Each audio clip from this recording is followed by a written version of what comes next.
નમસ્કાર દર્શક મિત્રો, દેશ અને દુનિયાના તાજા સમાચાર તેમજ ઉપયોગી માહિતીના ફરી એક નવા વિડીયોમાં આપ સર્વે દર્શક મિત્રોનું ગુજ્જુ પોકેટ યુટ્યુબ ચેનલ પર હાર્દિક સ્વાગત છે। આજના સૌથી પહેલા મહત્વના સમાચારમાં અમદાવાદ સિવિલમાં 4 વર્ષમાં કેન્સરના 1 લાખથી વધુ કેસ। આના વિશે વિગતથી જાણીએ તો અમદાવાદની અસારવા સિવિલમાં આવેલી કેન્સર હોસ્પિટલમાં 2021 થી 2024 એમ 4 વર્ષમાં કેન્સરના 1 લાખથી વધુ દર્દી નોંધાઈ ચૂક્યા છે, જેમાં વર્ષ 2024માં સૌથી વધુ 25,956 કેસ નોંધાયા છે। છેલ્લા 4 વર્ષમાં કેન્સરના જે કેસ નોંધાયા છે તેમાં 59,059 પુરુષ અને 41,059 મહિલા દર્દીનો સમાવેશ થાય છે। વર્ષ 2021 કરતાં વર્ષ 2024માં કેન્સરના નોંધાયેલા દર્દીઓમાં 10% જેટલો વધારો થયો છે। ત્યારબાદના મહત્વના સમાચારમાં ગુજરાતના ખેડૂતોને મોટો ઝટકો। આના વિશે વિગતથી જાણીએ તો ઇફકોએ રાસાયણિક ખાતરના ભાવમાં વધારો કર્યો છે। ઇફકોએ એનપીકે 10-26-26 ખાતર અને એનપીકે 12-32-16 ખાતરના ભાવમાં વધારો કર્યો છે, જેમાં 50 કિલોની બેગ પર 250 રૂપિયાનો વધારો કર્યો છે। 50 કિલોની આ બેગનો નવો ભાવ ₹1,720 થયો છે। 3 જાન્યુઆરી 2025થી જ નવા ભાવ અમલમાં આવી ગયા છે। રાસાયણિક ખાતરમાં વધારો થતાં ખેડૂતોના ખેત ઉત્પાદનના ખર્ચમાં વધારો થશે। ત્યારબાદના અગત્યના સમાચારમાં કોલ્ડપ્લે માટે મુંબઈથી અમદાવાદ વચ્ચે 2 સ્પેશિયલ ટ્રેન। આના વિશે વિગતથી જાણીએ તો રોક બેન્ડ કોલ્ડપ્લેના અમદાવાદમાં યોજાનારા મ્યુઝિક શો માટે રેલવે ખાસ પહેલ કરી છે। મુંબઈથી અમદાવાદ વચ્ચે 25મી અને 26મી જાન્યુઆરીએ પશ્ચિમ રેલવે 2 સ્પેશિયલ ટ્રેન દોડાવશે। બાંદ્રા ટર્મિનસથી સવારે 6:15 નીકળીને બપોરે અમદાવાદ પહોંચશે। 27મી જાન્યુઆરીએ રાતે 12:50 અમદાવાદથી મુંબઈ માટે રિટર્ન ટ્રેન ચાલશે। ટ્રેનને બોરીવલી, વાપી, ઉધના, સુરત, ભરૂચ, વડોદરા અને ગરતાપુર સ્ટોપ આપવામાં આવ્યા છે। ત્યાર પછીના અગત્યના સમાચારમાં ભારતીય મુસ્લિમ કલાકારોના જીવ જોખમમાં। આના વિશે વિગતથી જાણીએ તો અભિનેતા સૈફ અલી ખાન પર થયેલા હુમલા પર પાકિસ્તાની નેતા ચૌધરી ફવાદે પણ પ્રતિક્રિયા આપી છે। આ હુમલાને ધાર્મિક દ્રષ્ટિકોણ આપતા તેમણે સોશિયલ મીડિયા એક્સ પર લખ્યું કે સૈફ અલી ખાન હોસ્પિટલમાં દાખલ છે। ઘૂસણખોરે અભિનેતા પર છરીથી 6 વાર હુમલો કર્યો। હિન્દુ મહાસભાના ઉદ્દેશથી મુસ્લિમ કલાકારોનું જીવન ગંભીર જોખમમાં છે। પાકિસ્તાને ભારતીય મુસ્લિમોના અધિકારો માટે અવાજ ઉઠાવવો પડશે। ત્યારબાદના અગત્યના સમાચારમાં પાકિસ્તાનના પૂર્વ વડાપ્રધાન ઇમરાન ખાનને 14 વર્ષની જેલ। આના વિશે વિગતથી જાણીએ તો પાકિસ્તાનના પૂર્વ વડાપ્રધાન ઇમરાન ખાનને 14 વર્ષની જેલ થઈ છે। તેમની પત્ની બુશરા બીબીને પણ 7 વર્ષની સજા ફટકારવામાં આવી છે। 19 કરોડ પાઉન્ડના અલ કાદરી ટ્રસ્ટ ભ્રષ્ટાચાર કેસમાં રાવલપિંડીની અદિયાલા જેલ કોર્ટે આ ચુકાદો આપ્યો હતો। આ ઉપરાંત તેમના પર ભારે દંડ પણ ફટકારવામાં આવ્યો છે। અગાઉ કોર્ટે સજા પરનો નિર્ણય 3 વખત મુલતવી રાખ્યો હતો। ઇમરાન ખાન ઓગસ્ટ 2023થી રાવલપિંડીની જેલમાં બંધ છે। ત્યાં પછીના અગત્યના સમાચારમાં ગુજરાતના દરિયાકાંઠાને લઈને મહત્વના સમાચાર। આના વિશે વિગતથી જાણીએ તો એક અહેવાલ મુજબ ગુજરાતનો દરિયાકાંઠો 700 કિલોમીટર વધી ગયો છે। 1600 કિલોમીટરથી વધીને તે હવે 2300 કિલોમીટર થયો છે। સર્વે ઓફ ઇન્ડિયાએ જાહેર કરેલા તાજેતરના આંકડા મુજબ ગુજરાતનો સમુદ્ર કિનારો 2340.62 કિલોમીટર લાંબો થયો છે। ભારતની વાત કરીએ તો 1970ના આંકડા મુજબ ભારતનો દરિયાકાંઠો 7500 કિલોમીટર હતો, જે હવે 11000 કિલોમીટરથી વધારે લાંબો થયો છે। ખાસ વાત તો એ છે કે આ વખતે નવી ટેકનોલોજીની મદદથી દેશનો દરિયાકાંઠો માપવામાં આવ્યો છે। ત્યાર પછીના અગત્યના સમાચારમાં વિદ્યાર્થીઓને બસમાં મફત મુસાફરી, કેજરીવાલની ગેરંટી। આના વિશે વિગતથી જાણીએ તો દિલ્હી ચૂંટણીને લઈને અરવિંદ કેજરીવાલે વધુ એક વચન આપ્યું હતું। મહિલાઓ પછી હવે તેમણે દિલ્હીના વિદ્યાર્થીઓને પણ મફત બસ સેવા આપવાની જાહેરાત કરી છે। અરવિંદ કેજરીવાલે પત્રકાર પરિષદમાં કહ્યું હતું કે અમે વિદ્યાર્થીઓ માટે પરિવહન સુલભ બનાવવા માંગીએ છીએ। જો આમ આદમી પાર્ટી ચૂંટણી જીતે છે તો અમે દિલ્હીમાં વિદ્યાર્થીઓ માટે બસ મુસાફરી મફત બનાવીશું। મહિલા વિદ્યાર્થીઓને પહેલા જ મફત મુસાફરી મળી રહી છે। ત્યાં પછીના અગત્યના સમાચારમાં ચીનના હેકરોએ અમેરિકાના નાણામંત્રીનું કોમ્પ્યુટર હેક કર્યું। આના વિશે વિગતથી જાણીએ તો ચીનના હેકર્સે અમેરિકાના નાણામંત્રી જેનેટ યેલેનના કોમ્પ્યુટર હેક કરી ડેટા ચોરી કરી ખળભળાટ મચાવી દીધો છે। એક રિપોર્ટ અનુસાર ચીની હેકર્સે અમેરિકન સેનેટ સભ્ય અને ટ્રેઝરી સેક્રેટરી જેનેટ યેલેનના કોમ્પ્યુટરમાંથી 50થી વધુ ફાઇલો ચોરી લીધી છે। આ ઉપરાંત ટ્રેઝરી વિભાગના કામ, ગુપ્ત અને આંતરરાષ્ટ્રીય બાબતો સંબંધિત માહિતી ચોરી લીધી છે। હેકર્સે અમેરિકામાં વિદેશી રોકાણ સમિતિ સંબંધિત માહિતી પણ મેળવી છે। ત્યાં પછીના અગત્યના સમાચારમાં ખેલાડીઓ માટે બીસીસીઆઈના કડક નિયમ, આના વિશે વિગતથી જાણીએ તો ટેસ્ટમાં સતત થઈ રહેલી હારના કારણે હવે બીસીસીઆઈ ખેલાડીઓ પ્રત્યે કડક બન્યું છે, જેના માટે ખેલાડીઓ માટે 10 નિયમો બનાવવામાં આવ્યા છે, જેનું દરેક ખેલાડીએ પાલન કરવું પડશે. જેમાં સૌથી પહેલા ઘરેલું ક્રિકેટ રમવું જરૂરી, પરિવાર સાથે મુસાફરી નહીં કરી શકે, ખેલાડી વધારે સામાન નહીં લઈ જઈ શકે, સેન્ટર ઓફ એક્સલન્સ બેંગલુરુને અલગથી સામાન મોકલવો, કોઈપણ પ્રવાસ અથવા સિરીઝમાં સ્ટાફ લઈ જવા પર પ્રતિબંધ, પ્રેક્ટિસ સેશન દરમિયાન હાજર રહેવું પડશે, કોઈપણ ખેલાડી સિરીઝ દરમિયાન પર્સનલ શૂટિંગ કે કોઈ જાહેરાત કરી શકશે નહીં, વિદેશ પ્રવાસમાં પરિવાર સાથે વધુ સમય નહીં વિતાવી શકે, ઓફિશિયલ શૂટિંગ અને કામમાં ભાગ લેવો પડશે. આ સિવાય સિરીઝ પૂરી થયા પછી વહેલા નીકળી નહીં શકાય, તેમજ ટીમ સાથે જ આવવું પડશે. ત્યાં પછીના અગત્યના સમાચારમાં સૈફ અલી ખાન પર થયેલા હુમલા અંગે મમતાની પ્રતિક્રિયા, આના વિશે વિગતથી જાણીએ તો પશ્ચિમ બંગાળના મુખ્યમંત્રી મમતા બેનર્જીએ સૈફ અલી ખાન પર થયેલા હુમલા અંગે પ્રતિક્રિયા આપતા કહ્યું હતું કે બંગાળમાં કાયદો અને વ્યવસ્થાની સ્થિતિ દેશના અન્ય કોઈપણ ભાગ કરતાં સારી છે, પરંતુ દરેક રાજ્યની પોતાની સમસ્યાઓ હોય છે. મેં મારા ટ્વીટમાં સૈફ અલી ખાનનો ઉલ્લેખ કર્યો છે. આ ખૂબ જ આઘાતજનક ઘટના છે. શાહરૂખ અને સલમાનના જીવ પણ ઘણી વખત જોખમમાં આવ્યા છે. સરકારે કડક પગલાં લેવા જોઈએ. ત્યાં પછીના અગત્યના સમાચારમાં મુખ્યમંત્રી આતિશી અને સંજય સિંહને નોટિસ, આના વિશે વિગતથી જાણીએ તો દિલ્હીની રાવસ એવન્યુ કોર્ટે મુખ્યમંત્રી આતિશી અને સંજય સિંહને નોટિસ ફટકારી છે. કોંગ્રેસ નેતા સંદીપ દીક્ષિતે બંને સામે માનહાનિનો કેસ દાખલ કર્યો હતો. આ બંનેએ 26મી ડિસેમ્બરે કહ્યું હતું કે સંદીપ દીક્ષિતે કેજરીવાલને હરાવવા માટે ભાજપ પાસેથી કરોડો રૂપિયા લીધા છે, તો બીજી તરફ કોંગ્રેસે દિલ્હીના લોકોને 500 રૂપિયામાં સિલિન્ડર, મફત રાશન કીટ અને 300 યુનિટ ફ્રી વીજળીની ગેરંટી પણ આપી હતી.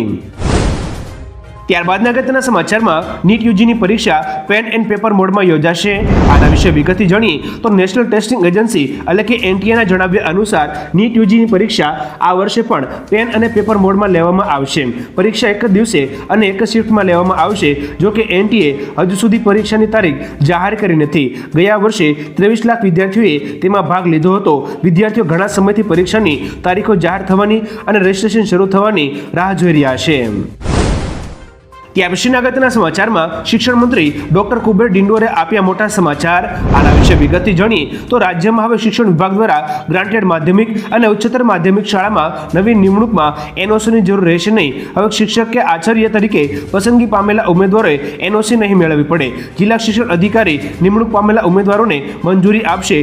શિક્ષણ મંત્રી doctor Kuber Dindor social media X પર આ અંગે માહિતી જણાવી હતી. ત્યારબાદના અગત્યના સમાચારમાં ઇન્ડોનેશિયાના રાષ્ટ્રપતિ ગણતંત્ર દિવસ પર મુખ્ય મહેમાન બનશે. આના વિશે વિગતથી જાણીએ તો ઇન્ડોનેશિયાના રાષ્ટ્રપતિ ગણતંત્ર દિવસ પર મુખ્ય મહેમાન બનશે. વિદેશ મંત્રાલયે જણાવ્યું હતું કે આ વખતે 24મી જાન્યુઆરીએ ઇન્ડોનેશિયાના રાષ્ટ્રપતિ પ્રોબોવો સુબિયાન્ટો મુખ્ય મહેમાન તરીકે હાજરી આપશે. વિદેશ મંત્રાલયે એમ પણ જણાવ્યું હતું કે એક વ્યાપક વ્યૂહાત્મક ભાગીદારી તરીકે ઇન્ડોનેશિયા ભારતની એક્ટ ઈસ્ટ નીતિ અને ઇન્ડો પેસિફિક માટેના તેના વિઝનનો એક મહત્વપૂર્ણ આધારસ્તંભ છે. ત્યારબાદના અગત્યના સમાચારમાં સિસુમાં પ્રવાસીઓ પર પ્રતિબંધ. આના વિશે વિગતથી જાણીએ તો હિમાચલના લાહૌલ સ્પીતિના સિસુ ગામમાં 16મી જાન્યુઆરીથી 28મી ફેબ્રુઆરી 2025 સુધી એમ 44 દિવસ માટે તમામ પ્રવાસન પ્રવૃત્તિઓ બંધ રહેશે. એવું કહેવામાં આવી રહ્યું છે કે સ્થાનિક દેવતાઓને શાંતિ પ્રદાન કરવા માટે આ કરવામાં આવી રહ્યું છે. સિસુ લાહૌલના પ્રમુખ દેવતા રાજા ગેપનનું ઘર છે. આ નિર્ણય હેઠળ સિસુમાં બધી હોટલ, રેસ્ટોરન્ટ, હોમસ્ટે અને સાહસિક પ્રવૃત્તિઓ બંધ રહેશે. આ સ્થળ પ્રવાસીઓમાં ખૂબ જ લોકપ્રિય છે. ત્યારબાદના અગત્યના સમાચારમાં 2 થી વધુ બાળકો ધરાવતા લોકો જ ચૂંટણી લડી શકશે. આના વિશે વિગતથી જાણીએ તો આંધ્રપ્રદેશમાં એક અનોખો નિયમ લાગુ કરવામાં આવશે. આંધ્રપ્રદેશમાં વધુ બાળકો પેદા કરવા પર ભાર મૂકવામાં આવી રહ્યો છે.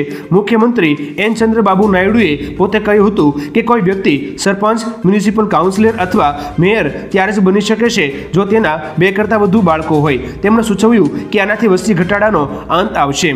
તેઓએ કહ્યું કે લોકોને વધુ બાળકો માટે પ્રોત્સાહિત કરવા માટે નીતિઓ લાવશે. ત્યારબાદના અગત્યના સમાચારમાં કેનેડામાં ભારતનું નામ ડૂબ્યું. આના વિશે વિગતથી વાત કરીએ તો કેનેડામાં ભારતના વિદ્યાર્થીઓને લઈને ખરાબ સમાચાર છે. જે અંતર્ગત કેનેડાના ઇમિગ્રેશન વિભાગે માર્ચ અને એપ્રિલ 2024ના જારી કરેલા રિપોર્ટમાં લગભગ 50,000 આંતરરાષ્ટ્રીય વિદ્યાર્થીઓને નો શો જાહેર કરાયા છે, જેમાંથી 20,000 તો ભારતીય હતા. આ કેનેડામાં અભ્યાસ માટે ગયેલા કુલ ભારતીય વિદ્યાર્થીઓના 5.4% છે. કેનેડામાં ગત વર્ષે ભણવા ગયેલા 20,000 ભારતીય વિદ્યાર્થીઓ યુનિવર્સિટી કે કોલેજોમાં ગયા જ નથી. તેથી કેનેડા તપાસમાં લાગ્યું છે.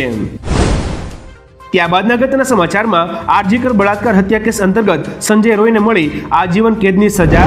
આના વિશે વિગતથી જાણીએ તો કોલકાતાની આરજીકર મેડિકલ કોલેજમાં તાલીમાર્થી મહિલા ડોક્ટર પર બળાત્કાર અને હત્યાના કેસમાં સિયાલદહ કોર્ટે સજાની જાહેરાત કરી છે, જે અંતર્ગત કોર્ટે દોષિત સંજય રોયને આજીવન કેદ અને 50,000 રૂપિયા દંડની સજા ફટકારી છે. સંજય રોયે છેલ્લા શ્વાસ સુધી જેલમાં જ રહેવું પડશે. એના પછીના વધુ એક મહત્વના સમાચારમાં પ્રખ્યાત પોપ સિંગરને સજાએ મોત. આના વિશે વિગતથી જાણીએ તો ઈરાને પ્રખ્યાત પોપ ગાયક અમીર તતાલુને ઈશ નિંદાના આરોપસર મૃત્યુદંડની સજા ફટકારી છે. અમીર તતાલુ પર પયગંબર મોહમ્મદ સાહેબનું અપમાન કરવાનો આરોપ હતો, જેને સુપ્રીમ કોર્ટે સાચો માન્યો હતો.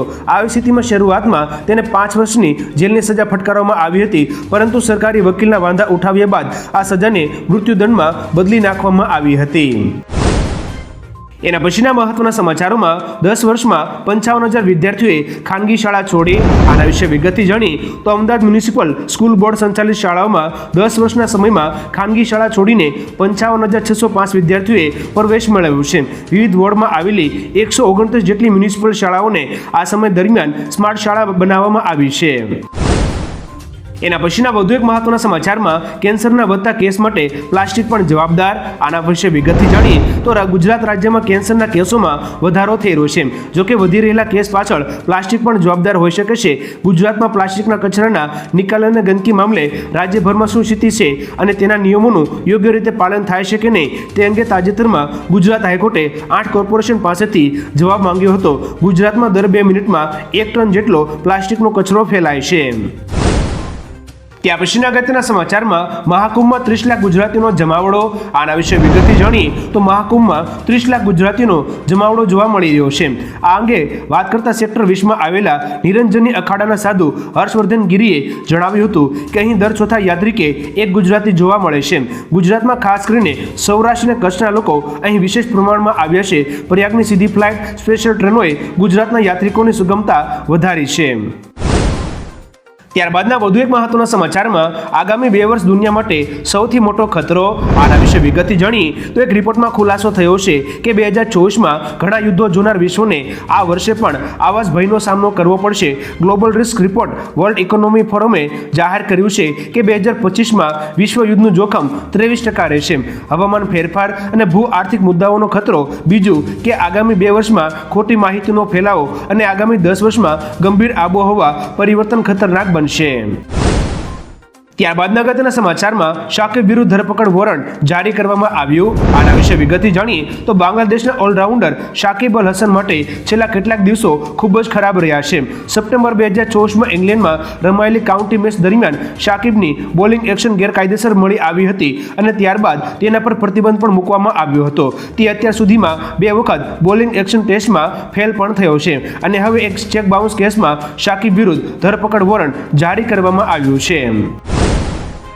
એના પછીના વધુ એક મહત્વના સમાચારમાં મહાકુંભમાં જવા ફ્લાઇટના ભાડા 7મા આસમાને. આના વિશે વિગતથી જાણીએ તો અમદાવાદ એરપોર્ટથી પ્રયાગરાજ જવા માટે હાલ એકમાત્ર સ્પાઇસજેટ ફ્લાઇટની સુવિધા ઉપલબ્ધ છે, જેમાં પણ છેલ્લા 2 દિવસથી હવાઈ જહાજના ભાડામાં એકાએક ધરખમ વધારો કરવામાં આવ્યો છે. રાઉન્ડ ટ્રીપ માટે મુસાફરે લગભગ 35,000 રૂપિયા ચૂકવવા પડી રહ્યા છે. એટલું જ નહીં, દેશના અન્ય મોટા શહેરોથી પ્રયાગરાજ જવા માટે પ્રવાસ કરવા મુસાફરોએ હવાઈ મુસાફરી માટે ખૂબ જ વધારે ભાડું ચૂકવવું પડી રહ્યું છે. ત્યારબાદના મહત્વના સમાચારમાં હવે તમે જાતે જ ટ્રાન્સફર કરી શકશો પીએફની રકમ. આના વિશે વિગતથી વાત જાણીએ તો નવા નિયમો હેઠળ ઈપીએફઓ સભ્યો પોતાનું નામ, પિતાનું નામ અને જન્મ તારીખ જેવી વ્યક્તિગત માહિતી જાતે સુધારી શકશે. પહેલા આ ફેરફારો માટે લાંબી અને જટિલ પ્રક્રિયા હતી. હવે ડિજિટલ પ્લેટફોર્મ અને ઓટીપી આધારિત સિસ્ટમોને કારણે આ કાર્યો ઝડપી અને સરળ પણ બન્યા છે. ઈપીએફઓએ સમગ્ર દેશમાં કેન્દ્રીયકૃત પેન્શન ચૂકવણી પ્રણાલી સફળતાપૂર્વક શરૂ કરી છે. આનો લાભ 68 લાખથી વધુ પેન્શનરોને મળશે.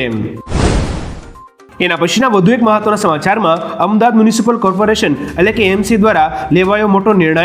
આના વિશે વિગતથી વાત કરીએ તો અમદાવાદ શહેરની ઓળખ એક હેરિટેજ સિટી તરીકે પણ થાય છે. સાથે ઐતિહાસિક વારસો ધરાવતું અમદાવાદ શહેરની અનેક વિશેષતાઓ પણ રહી છે. અંગ્રેજ કાળથી લઈ મોગલ કાળ હોય કે પછી સોલંકી વંશકાળના ઉતાર ચઢાવ આ શહેરે જોયા છે. ત્યારે અમદાવાદ મહાનગરપાલિકાએ અમદાવાદ શહેરમાં આવતા તમામ ધાર્મિક સ્થળોમાં પ્રાથમિક સુવિધાના કામો માટે વિશેષ 25 કરોડના બજેટની જોગવાઈ હાથ ધરી છે. એના પછીના વધુ એક મહત્વના સમાચારમાં નવી મહાનગરપાલિકામાં વર્ગ 1 અને 2 ની જગ્યાઓ પર ભરતી જાહેર થશે. આના વિશે વિગતથી વાત કરીએ તો ગુજરાતમાં નવી મહાનગરપાલિકાની સરકાર દ્વારા જાહેરાત કરવામાં આવી હતી, જેમાં મોરબી, સુરેન્દ્રનગર, આણંદ, નડિયાદ, વાપી, નવસારી, મહેસાણા, ગાંધીધામ અને પોરબંદરને મહાનગરપાલિકાનો દરજ્જો આપવામાં આવ્યો હતો. જ્યારે રાજ્ય સરકારે નવી જાહેર કરાયેલી મહાનગરપાલિકાઓમાં ભરતીને લઈને જગ્યા ભરવા માટે મંજૂરી આપવામાં આવી છે. મહાનગરપાલિકાઓની વર્ગ 1 અને વર્ગ 2 ની જગ્યાઓ ભરવા નિર્ણય કરાયો છે. ત્યાર પછીના વધુ એક મહત્વના સમાચારમાં રાસાયણિક ખાતરના ભાવમાં વધારો થતા ખેડૂતોમાં રોષ. આના વિશે વિગતથી જાણી તો ઇફકો દ્વારા રાસાયણિક ખાતરના ભાવમાં વધારો જાહેર કરાયો છે, જેની આપણે અગાઉ વાત કરી ચૂક્યા છે, જેને પગલે ખેડૂતોમાં રોષ ભભૂકી ઉઠ્યો છે. રાસાયણિક ખાતરના વધેલા ભાવ અંગે રાજકોટના ધોરાજીના ખેડૂતોએ પોતાની નારાજગી વ્યક્ત કરી હતી. ખેડૂતોનો આક્ષેપ છે કે ખાતર વગર ઉનાળુ વાવેતર શક્ય નથી. એક તરફ દેશી ખાતર મળી નથી રહ્યું તો બીજી તરફ રાસાયણિક ખાતરનો ભાવ વધારો કરીને સરકાર ખેડૂતોની કમર તોડી રહી છે. ત્યાં પછીના અગત્યના સમાચારમાં પોલીસ ક્યારેય કોઈનો વરઘોડો કાઢતી નથી. ડીજીપીના નિવેદન વિશે વાત કરીએ તો વરઘોડા શબ્દને લઈને હવે ખુદ ગુજરાત રાજ્યના પોલીસ વડા વિકાસ સહાયે પણ ખુલાસો કરવો પડ્યો છે. એ ખુલાસો કરવામાં તેમણે પોલીસનો શિફતપૂર્વક બચાવ કર્યો હોય એવું પણ લાગે છે. તેઓ જણાવ્યું હતું કે ગુજરાત પોલીસ વરઘોડા શબ્દનો પ્રયોગ ક્યારેય કરતી નથી. વરઘોડા શબ્દ પ્રેસ અને મીડિયામાંથી આવેલ શબ્દ છે. કોઈ ગુનો બને ત્યારે પુરાવા એકત્ર કરવા પોલીસ આરોપીને સાથે રાખી ઘટનાનું રિકન્સ્ટ્રક્શન કરતી હોય છે. ત્યારબાદ અગત્યના સમાચારમાં કોંગ્રેસના સાંસદ રાહુલ ગાંધી પર એફઆઈઆર. આના વિશે વિગતથી જાણીએ તો આસામના ગુવાહાટીમાં કોંગ્રેસના સાંસદ રાહુલ ગાંધી વિરુદ્ધ એફઆઈઆર નોંધવામાં આવી છે. ફરિયાદી મોહનજીત શેટ્ટીએ આરોપ લગાવ્યો છે કે રાહુલ ગાંધીએ પોતાના ભાષણમાં મર્યાદા ઓળંગી છે, જેને સ્વીકારી શકાય નહીં. આનાથી રાષ્ટ્રીય સુરક્ષા માટે ગંભીર ખતરો ઊભો થયો છે. રાહુલ ગાંધીએ એવા નિવેદનો આપ્યા છે જે ભારતની સાર્વભૌમત્વ, એકતા અને અખંડિતતા માટે ખતરો છે. ત્યાં પછીના અગત્યના સમાચારમાં કેજરીવાલે વડાપ્રધાન મોદીને પત્ર લખીને આ માંગ કરી. આના વિશે વિગતથી વાત કરીએ તો દિલ્હીના પૂર્વ મુખ્યમંત્રી અરવિંદ કેજરીવાલે વડાપ્રધાન મોદીને પત્ર લખ્યો છે, જેમાં તેમણે માંગ કરી હતી કે જો કેન્દ્ર અમને જમીન આપે તો દિલ્હી સરકાર સરકારી કર્મચારીઓ માટે ઘર બનાવશે. જ્યારે સરકારી કર્મચારીઓ નિવૃત્ત થાય છે ત્યારે તેઓ રસ્તા પર આવે છે અને ઝૂંપડપટ્ટીમાં રહેવા માટે મજબૂર થાય છે. ઘર બનાવવાથી તેઓ સરકારી નોકરીમાંથી નિવૃત્તિ પછી કાયમી અને સારા આવાસનો લાભ મેળવી શકશે. ત્યાં પછીના વધુ એક મહત્વના સમાચારમાં યુએસમાં 40,000થી વધુ ગુજરાતીઓની ગેરકાયદેસર ઘૂસણખોરી. આના વિશે વિગતથી જાણીએ તો ટ્રમ્પ સરકાર રચાવવાની તૈયારીઓ વચ્ચે અમેરિકામાં ગેરકાયદે રીતે ઘૂસનારા 41,330 ગુજરાતીમાંથી 5,340 નાગરિકોને અમેરિકન સરકારે અસાયલમ એક્ટ અંતર્ગત આશ્રય માટેની માન્યતા આપી છે. અન્ય નાગરિકોને પાછા રવાના કરાશે. 2024માં 67,391 ભારતીય નાગરિકોએ ગેરકાયદે રીતે અમેરિકાની સરહદમાં ઘૂસણખોરી કરી હતી, જેમની અરજીઓ પરના નિર્ણય હજુ પેન્ડિંગ છે, જે થોડા મહિના પછી જાહેર થશે. ત્યારબાદ અગત્યના સમાચારમાં 98% લોકો સ્થાનિક ભાષામાં ઇન્ટરનેટ વાપરે છે. આના વિશે વિગતથી જાણીએ તો એક અહેવાલ મુજબ ભારતમાં ઇન્ટરનેટ વપરાશકર્તાઓની સંખ્યા 2025 સુધીમાં 90 કરોડને વટાવી શકે છે. દેશની કુલ ઇન્ટરનેટ વસ્તીના 55% એટલે કે 48.80 કરોડ ગ્રામીણ ભારતમાંથી છે. ખાસ વાત તો એ છે કે દેશના 98% વપરાશકર્તાઓ ભારતીય ભાષાઓમાં ઇન્ટરનેટનો ઉપયોગ કરે છે, જ્યારે શહેરોમાં હિન્દી, મરાઠી, તમિલ, ગુજરાતી, તેલુગુ અને બંગાળી સૌથી વધુ વપરાતી ભાષાઓ છે. ત્યારબાદ અગત્યના સમાચારમાં બજેટમાં રેલવે માટે ખજાના ખુલશે. આના વિશે વિગતથી જાણીએ તો નાણામંત્રી નિર્મલા સીતારમણ 1 ફેબ્રુઆરીના રોજ નાણાકીય વર્ષ 2025-26 માટેનું બજેટ રજૂ કરવાના છે. આ બજેટમાં રેલવે માટે ખજાનો ખુલશે તેવી અપેક્ષા છે. આ વખતે રેલવે બજેટમાં 15% થી 20% વધારો થઈ શકે છે. ગયા વખતે બજેટ હેઠળ રેલવેને 2.65 લાખ કરોડ રૂપિયા આપવામાં આવ્યા હતા, જે આ વખતે વધારીને 3 લાખ કરોડ રૂપિયાથી વધુ કરવામાં આવે તેવું માનવામાં આવી રહ્યું છે. ત્યાં પછીના અગત્યના સમાચારમાં દિલ્હી વિધાનસભા ચૂંટણી માટે ભાજપનો ઢંઢેરો જાહેર. આના વિશે વિગતથી જાણીએ તો દિલ્હી વિધાનસભા ચૂંટણી અંતર્ગત ભાજપે પોતાનો ચૂંટણી ઢંઢેરો જાહેર કર્યો છે, જેમાં સ્પર્ધાત્મક પરીક્ષા માટે અનુસૂચિત જનજાતિના વિદ્યાર્થીઓને દર મહિને 1,000 રૂપિયા મળશે, જ્યારે કેજીથી પીજી સુધીનું શિક્ષણ મફત મળશે. આ સિવાય ટેકનિકલ શિક્ષણ માટે પણ અનુસૂચિત જનજાતિના વિદ્યાર્થીઓને નાણાકીય મદદ પૂરી પાડવામાં આવશે. આ ઉપરાંત ઓટો ચાલકોને 10 લાખ રૂપિયા સુધીનો જીવન વીમો મળશે. ત્યાં પછીના અગત્યના સમાચારમાં બંધનમાંથી મુક્ત થશે અરુણાચલના 20 હાથીઓ. આના વિશે વિગતથી જાણીએ તો અરુણાચલ પ્રદેશમાં લોખંડની બેડીઓમાંથી મુક્ત થયેલા 20 હાથીઓને ટૂંક સમયમાં આઝાદ ઘર મળશે. તેને વણતારા લાવવામાં આવી રહ્યા છે. વણતારાની સ્થાપના દેશના પ્રખ્યાત ઉદ્યોગપતિ મુકેશ અંબાણીના પુત્ર અને સમાજસેવક અનંત અંબાણી દ્વારા કરવામાં આવી હતી. આ કેન્દ્ર હવે 20 બચાવેલા હાથીઓ માટે કાયમી ઘર બનશે. આમાં 10 નર, 8 માદા, 1 ઉપપ્રોઢ અને 1 બચ્ચાનો સમાવેશ થાય છે. ત્યારબાદ અગત્યના સમાચારમાં હવામાન વિભાગની નવી આગાહી. આના વિશે વિગતથી જાણીએ તો હવામાન વિભાગના જણાવ્યા અનુસાર હાલમાં ગુજરાત ઉપર વેસ્ટર્ન ડિસ્ટર્બન્સની અસરોને કારણે લઘુત્તમ તાપમાનમાં વધારો નોંધાયો છે, જે હજુ પણ આગામી 2 દિવસ સુધી યથાવત રહેવાની શક્યતાઓ છે. એટલે કે આગામી 2 દિવસ દરમિયાન વાતાવરણમાં કોઈ મોટા ફેરફારોની સંભાવના નહીવત છે. ત્યારબાદ ફરી એક વખત પવનની દિશા ઉત્તર તથા ઉત્તર પૂર્વ તરફથી થતી હોવાની સંભાવનાને કારણે લઘુત્તમ તાપમાનમાં 2 થી 3 ડિગ્રી સેલ્સિયસનો ઘટાડો થશે. એના પછીના વધુ એક મહત્વના સમાચારમાં ભારત અને ઇંગ્લેન્ડની T20 મેચને લઈ તડામાર તૈયારી.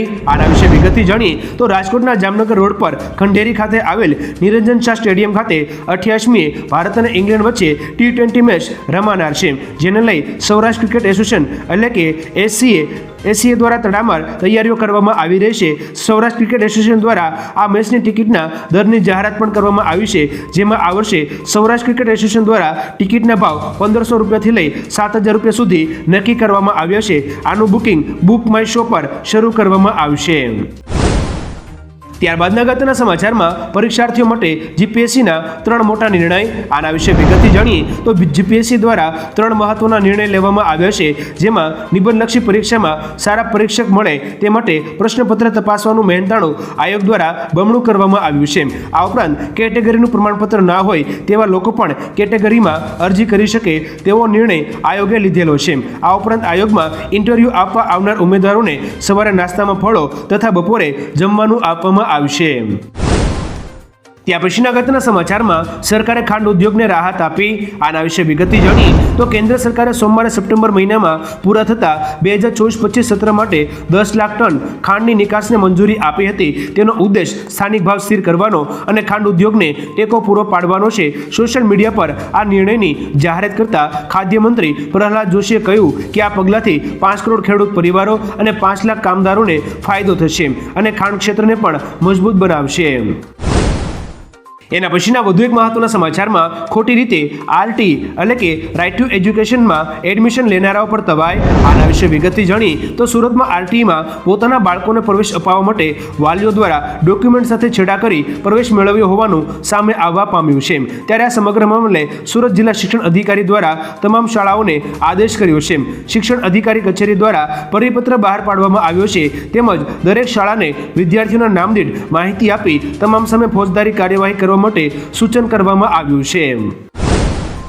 ત્યારબાદ અગત્યના સમાચારમાં દક્ષિણ ગુજરાતમાં દીપડાને પ્રથમવાર રેડિયો કોલર લાગ્યું. આના વિશે વિગતથી જાણીએ તો દક્ષિણ ગુજરાતમાં પ્રથમવાર દીપડાને રેડિયો કોલર લગાડવામાં આવ્યું છે. 18 દિવસ પહેલા આ રેડિયો કોલર દીપડાને લગાડવામાં આવ્યું હતું, જેના થકી સુરત વન વિભાગને જાણકારી મળી છે કે દીપડાને જ્યાં પણ છોડવામાં આવે તે પોતાના હોમ રેન્જમાં પાછો આવી જાય છે. જે દીપડાને રેડિયો કોલર લગાડવામાં આવ્યું છે તે 18 દિવસમાં 150 કિલોમીટર ચાલી અને ફરીથી પોતાના હોમ રેન્જમાં આવી ગયો છે. ત્યારબાદ અગત્યના સમાચારમાં નવા પટોળી પરિવારની મિલકત સરકાર હસ્તગત કરશે. આના વિશે વિગતથી જાણીએ તો ભોપાલમાં શત્રુ સંપત્તિ કેસ પર 2015થી લાગુ પડેલો કોર્ટનો સ્ટે હટાવી લેવામાં આવ્યો છે. હવે સરકાર નવા પટોળી પરિવારની 15,000 કરોડ રૂપિયાની મિલકતનો કબજો લેશે. હાલમાં સૈફ અલી ખાનની કરોડોની સંપત્તિ તેની માતા, બહેન અને સંબંધીઓના નામે છે. પટોળી પરિવારે તેની 100 એકરથી વધુની મિલકતનો 80% હિસ્સો વેચી દીધો છે. પટોળી પરિવાર પાસે ભોપાલથી સિકલોડ સુધી મિલકત છે. ત્યારબાદ અગત્યના સમાચારમાં સાબરમતીમાં સર્ચ ઓપરેશનથી ફફડાટ. આના વિશે વિગતથી જાણીએ તો તારીખ 21મી જાન્યુઆરીના રોજ અમદાવાદના સાબરમતીમાં મેગા સર્ચ ઓપરેશન હાથ ધરવામાં આવ્યું હતું. આ સર્ચ ઓપરેશનમાં 428 જેટલા લોકોની તપાસ કરવામાં આવી હતી. શહેરમાં પ્રદૂષણની જેમ વધતા દારૂ, જુગાર અને ડ્રગ્સ જેવા ગેરકાયદે કામોને લઈને તંત્ર દ્વારા કડક વલણ અપનાવવામાં આવ્યું હતું. આ મેગા સર્ચને લઈ તમામ ગુંડા તત્વોમાં ભારે ફફડાટ વ્યાપી ગયો હતો અને તમામ ભૂગર્ભોમાં ઉતરી ગયા હતા. ત્યાર પછીના અગત્યના સમાચારમાં કોલ્ડપ્લે કોન્સર્ટ જનારા માટે ખાસ સમાચાર. આના વિશે વિગતથી વધુ જાણીએ તો આગામી 25મી અને 26મી જાન્યુઆરીએ અમદાવાદના નરેન્દ્ર મોદી સ્ટેડિયમમાં કોલ્ડપ્લે કોન્સર્ટ યોજાવાનો છે. તંત્ર સાથે મળીને સ્ટેડિયમ આસપાસ 2 વ્હીલર અને 4 વ્હીલર વાહનો માટે કુલ 13 પ્લોટ નક્કી કરવામાં આવ્યા છે. કોન્સર્ટમાં ભાગ લેવા આવનાર લોકો ઓનલાઈન એપ્લિકેશનના માધ્યમથી પોતાનું વાહન પાર્ક કરવા માટે બુકિંગ કરાવી શકશે. 13 પ્લોટમાં કુલ 16,300 વાહનો પાર્ક થશે. ત્યારબાદ અગત્યના સમાચારમાં અંબાલાલ પટેલે કરી મોટી આગાહી. આના વિશે વિગતથી જાણીએ તો અંબાલાલ પટેલની વધુ એક આગાહી સામે આવી છે. અંબાલાલ પટેલે આગાહી કરી છે કે જાન્યુઆરી મહિનાના અંતમાં માવઠા સાથે ઠંડી વધશે. આગાહી મુજબ 24મી તારીખ સુધીમાં ગરમી પડશે અને 25મી તારીખથી ગુજરાતમાં ફરી ઠંડી શરૂ થશે. એટલે કે રાજ્યમાં 4 દિવસ બાદ ફરી કાતિલ ઠંડીનો રાઉન્ડ શરૂ થશે. ફેબ્રુઆરી મહિનાની શરૂઆતમાં કોઈ ભાગમાં માવઠા થશે ને વાતાવરણમાં ફરી પલટો આવશે. એના પછીના વધુ એક મહત્વના સમાચારમાં ગો ફર્સ્ટને મિલકત વેચીને લોન ચૂકવવી પડશે. આના વિશે વિગતથી જાણીએ તો ગો ફર્સ્ટ ફ્લાઇટ્સ હવે ઉડી શકશે નહીં, કારણ કે નેશનલ કંપની લો ટ્રિબ્યુનલે કંપનીના પડછાનો આદેશ આપ્યો છે. હવે કંપનીએ તેની સંપત્તિ વેચીને લોન ચૂકવવી પડશે. નાણાકીય સમસ્યાઓને કારણે ઉડ્ડયન કંપનીએ મે 2023માં સ્વેચ્છાએ નાદારી નિરાકરણ પ્રક્રિયા માટે અરજી કરી હતી. ગો ફર્સ્ટ 3 મે 2023થી કામગીરી બંધ કરેલી છે. ડીજીસીએ ગો ફર્સ્ટના 56 વિમાનોનું રજિસ્ટ્રેશન પણ રદ કર્યું છે. ત્યાર પછીના અગત્યના સમાચારમાં બજાજ ફાઇનાન્સ અને ભારતી એરટેલ વચ્ચે મોટો સોદો. આના વિશે વિગતથી જાણીએ તો ભારતી એરટેલ અને એનબીએફસી બજાજ ફાઇનાન્સ વચ્ચે એક મોટો સોદો થયો છે. બંને કંપનીઓએ નાણાકીય સેવા માટે ડિજિટલ પ્લેટફોર્મ બનાવવા માટે વ્યૂહાત્મક ભાગીદારીની જાહેરાત કરી છે. બંને કંપનીઓએ એક સંયુક્ત નિવેદન જારી કરીને કહ્યું કે આ સોદાથી એરટેલના 37.5 કરોડ ગ્રાહકોને ફાયદો થશે. આમાં બજાજ ફાઇનાન્સના 12 પ્રોડક્ટ લાઇનના વૈવિધ્યસભર પોર્ટફોલિયોનો સમાવેશ થાય છે. ત્યાં પછીના અગત્યના સમાચારમાં શપથ લીધા પછી ડોનાલ્ડ ટ્રમ્પ દ્વારા મોટી જાહેરાતો. આના વિશે વિગતથી વાત કરીએ તો શપથ લીધા પછી રાષ્ટ્રપતિ ડોનાલ્ડ ટ્રમ્પ દ્વારા મોટી જાહેરાતો કરવામાં આવી હતી, જેમાં ગેરકાયદેસર ઇમિગ્રન્ટ્સના પ્રવેશ પર પ્રતિબંધ મૂકવામાં આવ્યો છે. આ ઉપરાંત મેક્સિકો સરહદ પર કટોકટી ડ્રગ્સ તસ્કરને આતંકવાદી જાહેર કરવામાં આવ્યા છે. તે સિવાય દુશ્મન એલિયન એક્ટ 1978 લાગુ કરવામાં આવ્યો છે. તે ઉપરાંત મેક્સિકોના અખાતનું નામ બદલીને અમેરિકાનો અખાત કરવામાં આવ્યું છે. આ ઉપરાંત અમેરિકામાં ટ્રાન્સજેન્ડર સિસ્ટમનો અંત લાવવામાં આવ્યો છે, જેથી હવે ફક્ત પુરુષ અને સ્ત્રી જ લિંગ રહેશે. તે સિવાય ઇલેક્ટ્રિક વાહનો માટેની ફરજિયાતતા નાબૂદ કરવામાં આવી છે. તો એ ઉપરાંત પનામા કેનાલ પાછી લેવાની જાહેરાત પણ કરવામાં આવી છે. ત્યાં પછીના અગત્યના સમાચારમાં ઓટો એક્સપોમાં આ કારની સૌથી વધુ ચર્ચા. આના વિશે વિગતથી જાણીએ તો દિલ્હીમાં ઓટો એક્સપો ચાલી રહ્યો છે. ઇન્ડિયા મોબિલિટી ગ્લોબલ એક્સપો 2025માં વિનફાસ્ટે તેની વૈશ્વિક કારોથી ઘણું ધ્યાન ખેંચ્યું છે, પરંતુ સૌથી વધુ ચર્ચા VF3 મિની એસયુવીની રહી છે. જો આ કાર ભારતમાં લોન્ચ થાય તો તે દેશની સૌથી નાની એસયુવી બની શકે છે. વિનફાસ્ટની તમિલનાડુમાં આવેલ ફેક્ટરી કાર્યરત થયા પછી ભારતમાં પણ આ કારનું ઉત્પાદન શરૂ થઈ શકે તેવી શક્યતા છે. એના પછીના વધુ એક મહત્વના સમાચારમાં કરાટેની ટ્રેનિંગના નામે 600થી વધુ સરકારી શાળામાં કૌભાંડ.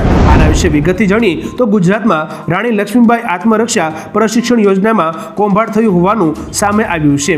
રાજકોટમાં કરાટેની ટ્રેનિંગ આપવાના નામે 600થી વધુ સરકારી શાળામાં કૌભાંડ થયું હોવાની ફરિયાદો ઉઠી છે, જેમાં લાયકાત વગરના કોચ દ્વારા યુવતીઓને ટ્રેનિંગ અપાતી હતી અને કોચના આપવામાં આવતા પગારમાં કૌભાંડ કરવામાં આવતું હતું. આમ દીકરીઓને કરાટેની તાલીમ આપવાના નામે કૌભાંડ આચરવામાં આવતું હતું. ત્યાં પછીના અગત્યના સમાચારમાં સજાના એલાન પર મમતા બેનર્જીનું નિવેદન. આના વિશે વિગતથી જાણીએ તો પશ્ચિમ બંગાળના મુખ્યમંત્રી મમતા બેનર્જીએ આરજીકર મેડિકલ કોલેજના તાલીમાર્થી ડોક્ટર પર બળાત્કાર અને હત્યાના કેસમાં દોષિત સંજય રોયને આપવામાં આવેલી આજીવન કેદની સજા પર અસંતોષ વ્યક્ત કર્યો છે. મમતા બેનર્જીએ કહ્યું કે તેઓ કોર્ટના નિર્ણયથી સંતુષ્ટ નથી. મમતા બેનર્જીએ એમ પણ કહ્યું કે અમે મૃત્યુદંડની માંગણી કરી હતી, પરંતુ કોર્ટે આજીવન કેદની સજા ફટકારી છે. ત્યાં પછીના અગત્યના સમાચારમાં 1 મહિના બાદ વિધાનસભાનું બજેટ સત્ર. આના વિશે વિગતથી જાણીએ તો ગુજરાતમાં વિધાનસભામાં બજેટ સત્ર શરૂ થવાને હવે માત્ર 1 મહિનો બાકી રહ્યો છે. વિધાનસભાનું બજેટ સત્ર 19મી ફેબ્રુઆરીથી શરૂ થશે, જ્યારે 20મી ફેબ્રુઆરીએ બજેટ રજૂ કરાશે. 19મી ફેબ્રુઆરીએ બપોરે 12 કલાકે સત્રની શરૂઆત થશે. 20મી ફેબ્રુઆરીએ નાણામંત્રી કનુભાઈ દેસાઈ બજેટ રજૂ કરશે. આ વખતે બજેટમાં સરકાર જનતાને કઈ રાહત આપશે તેના પર સૌની નજર ટકેલી છે. આપેલા સત્ર બાબતે વિધાનસભા અધ્યક્ષની પ્રતિક્રિયા સામે પણ આવી હતી. ત્યારબાદ અગત્યના સમાચારમાં અમેરિકામાં ફરી શરૂ થઈ ગયું ટિકટોક. આના વિશે વિગતથી જાણીએ તો યુએસમાં ટિકટોકની સર્વિસ ફરી શરૂ થઈ ગઈ છે. ટિકટોકની પેરેન્ટ કંપની બાઇટડાન્સ દ્વારા રવિવારે તેમની સર્વિસને અમેરિકામાં બંધ કરી દેવામાં આવી હતી. જો કે ડોનાલ્ડ ટ્રમ્પે એક્ઝિક્યુટિવ ઓર્ડર પાસ કરીને ફરી સર્વિસ શરૂ કરી દીધી છે. ટિકટોક દ્વારા ડોનાલ્ડ ટ્રમ્પનો આભાર પણ માનવામાં આવ્યો છે. ટિકટોકના સર્વિસ પ્રોવાઇડરને માહિતી આપી હતી અને તેમને સાંત્વના પણ આપી હોવાથી સર્વિસને ફરી શરૂ કરાઈ છે. એના પછીના અગત્યના સમાચારમાં મહાકુંભમાં વડાપ્રધાન મોદીને મળશે સનાતન રત્ન પુરસ્કાર. આના વિશે વિગતથી જાણીએ તો 24મી જાન્યુઆરીએ પ્રયાગરાજમાં અખિલ ભારતીય દંડી સ્વામી સમાજ અને અખિલ ભારતીય સનાતન ધર્મ સંસદ તરફથી વડાપ્રધાન મોદી અને મુખ્યમંત્રી યોગી સહિત 5 લોકોને સનાતન રત્ન સન્માન આપવામાં આવશે, જેમણે કલા, પરોપકાર, હિન્દુત્વ દર્શન, હરિયાળી ક્રાંતિ સહિતના વિવિધ વિષયોમાં કામ કર્યું છે. આ કાર્યક્રમ 24મી જાન્યુઆરી બપોરે 2 વાગ્યાથી યોજાશે. સનાતન રત્ન ગૌરવની શરૂઆત વર્ષ 2009થી થઈ હતી. ત્યાં પછીના અગત્યના સમાચારમાં ભારતના આર્થિક મોરચે સારા સમાચાર. આના વિશે વિગતથી જાણીએ તો ભારતના આર્થિક મોરચે સારા સમાચાર છે. હકીકતમાં ભારતીય ઉદ્યોગ સંઘ દ્વારા હાથ ધરાયેલા તાજેતરના સર્વેમાં જાણવા મળ્યું છે કે આગામી નાણાકીય વર્ષ 2025-26માં માત્ર રોજગાર જ નહીં પરંતુ કર્મચારીઓના પગારમાં પણ વધારો થશે. આ સર્વેક્ષણથી ભારતીય ઉદ્યોગમાં લોકોનો વિશ્વાસ વધ્યો છે અને દેશની અર્થવ્યવસ્થા મજબૂત દિશામાં આગળ વધી રહી છે તે દર્શાવ્યું છે. ત્યાં પછીના અગત્યના સમાચારમાં બીસીસીઆઈની નવી ગાઈડલાઈનની શરૂઆત. આના વિશે વિગતથી જાણીએ તો ભારત અને ઇંગ્લેન્ડ વચ્ચેની T20 સિરીઝ પહેલા બીસીસીઆઈએ બંગાળ ક્રિકેટ એસોસિએશન સહિત અન્ય રાજ્ય ક્રિકેટ બોર્ડ સાથે નવી ગાઈડલાઈન શેર કરી હતી, જેમાંથી એક નિયમ કોલકાતામાં લાગુ કરવામાં આવ્યો છે. બીસીસીઆઈનો નિર્દેશ હતો કે કોઈપણ ખેલાડી માટે અલગ વાહન રહેશે નહીં અને બધા ખેલાડીઓએ ટીમ બસમાં મુસાફરી કરવી પડશે. આવી સ્થિતિમાં ટીમના બધા ખેલાડીઓએ એક જ બસમાં કોલકાતા પહોંચ્યા હતા. ત્યારબાદ અગત્યના સમાચારમાં ભારતીય રેલવે હાઇડ્રોજન એન્જિન સાથેની ટ્રેન દોડાવશે. આના વિશે વિગતથી વાત કરીએ તો ભારતીય રેલવે નવા વિકાસ સાથે દેશવાસીઓને વધુ સારા અને અનુકૂળ વિકલ્પો આપી રહી છે. આ સંબંધમાં રેલવેએ વિશ્વના સૌથી શક્તિશાળી હાઇડ્રોજન ઇંધણવાળા ટ્રેન એન્જિનના વિકાસ સાથે એક નવી સિદ્ધિ હાંસલ કરી છે. રેલમંત્રી અશ્વિની વૈષ્ણવે હાલમાં જ આ વિશે જણાવ્યું છે. આ સાથે તેમણે આ એન્જિનના હોર્સ પાવર, આઉટપુટ અને તેમાં સ્વદેશી ટેકનોલોજીના ઉપયોગ વિશે માહિતી આપી છે.